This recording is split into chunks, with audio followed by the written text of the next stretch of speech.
और जिसको समझ में आ गया कि ब्रह्मांड बहुत बड़ा है, उसे किस बात का घमंड होगा? वो खुद को क्यों सीरियसली लेगा? कायदे की बात है कि मुझ में और धूल के एक कण में अंतर इतना कम है, पर वो देखने के लिए मेरी नजर नहीं चाहिए, इस पूरे ब्रह्मांड को समझने वाली नजर चाहिए।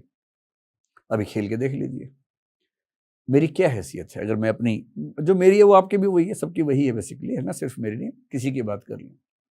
हमारी क्या हैसियत है अगर ईमानदारी से सोचें? इस दुनिया को बने हुए माना जाता है कि 1400 करोड़ साल हो चुके हैं, बिग बैंग हुए। इस पृथ्वी को बने हुए लगभग 450 करोड़ साल हो चुके हैं। मनुष्य का जो जीवन है, उस जीवन की उत्पत्ति को 370 करोड़ साल हो चुके हैं। होमो सेपियंस को बने हुए 3 लाख साल हो चुके हैं। आज की दुनिया में 800 करोड़ होमो सेपियंस घूम रहे हैं दुनिया में, उनमें से एक मैं हूं। 1 ट्रिलियन स्पीशीज हैं इस दुनिया में, केवल पृथ्वी की बात कर रहा हूं मैं। अभी तो क्वांटम फिजिक्स कह रही है कि मेटावर्सेस, ये मेटावर्स तो इनका है, मल्टीपल वर्सेस हो सकते हैं, मल्टीवर्स हो सकते हैं। जिस यूनिवर्स को हम लेके बहुत खुश रहते हैं, ऐसे ऐसे कितने यूनिवर्स हैं पता नहीं। एक यूनिवर्स में कितनी गैलेक्सीज हैं पता नहीं। एक गैलेक्सी में कितने स्टार हैं पता नहीं। उसमें से एक गैलेक्सी मिल्की वे के एक स्टार, सूर्य के 9 ग्रहों में से एक ग्रह, पृथ्वी के 200 देशों में से एक देश की 1 ट्रिलियन स्पीशीज में से होमो सेपियंस के 140 करोड़ में से एक मैं हूं। मैं खुद को कितना सीरियसली लूं?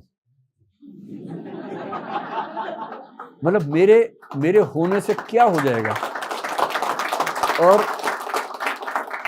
और मेरे न होने से क्या रुक जाएगा? ये तो है तथ्य, ये तो है सत्य। सत्य थोड़ा कड़वा होता है, झेलना मुश्किल होता है। फिलॉसफी पढ़ने का मजा ये है कि आपको सत्य झेलने के लिए तैयार कर देती है, और मैं अपने इस सत्य से सहज हो गया हूं।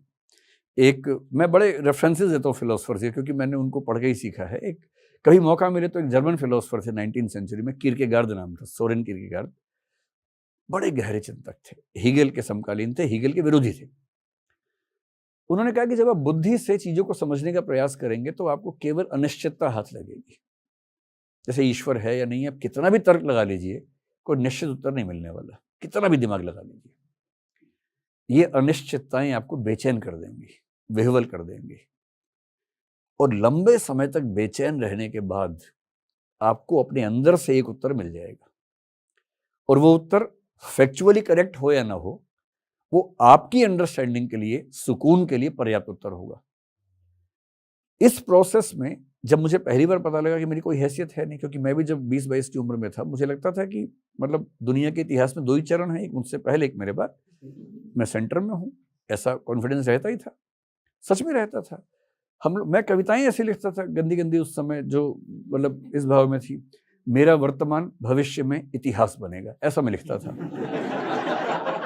मुझे लगता था कि मैं पता नहीं क्या चीज हूं। पढ़ने के बाद समझ में आया कि दरअसल मुझ में और मच्छर में खास अंतर नहीं है। ऑल आउट जलने से वो मर जाता है, यूनियन कार्बाइड में फैलाव हो जाए इसका तो मैं मर जाता हूं, इतना ही मामला है। तो क्या फर्क पड़ता है? इसलिए खुद को बहुत सीरियसली नहीं लेना है। सीरियसली का मतलब ये नहीं सोचना कि मैं बहुत बड़ी तोप हूं, बस ये समझना है कि मैं बहुत छोटा हूं, लेकिन छोटेपन में खुश रहना है। आपको तो क्योंकि कविताओं का शौक है, आपने अच्छे कवियों का नाम बोला, ये कविता आपको सुनाता हूँ।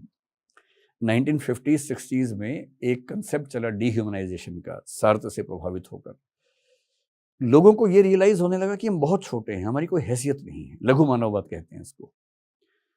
तो उन्होंने कहा कि लघु हो तो भी तो बढ़िया जिंदगी जी सकते हो। उस समय कई लोग बहुत निराशा में लिख रहे थे। एक प्रभाकर माछवे तो क्या लिख गए, घूंट घूंट साइनाइड पीता हूं।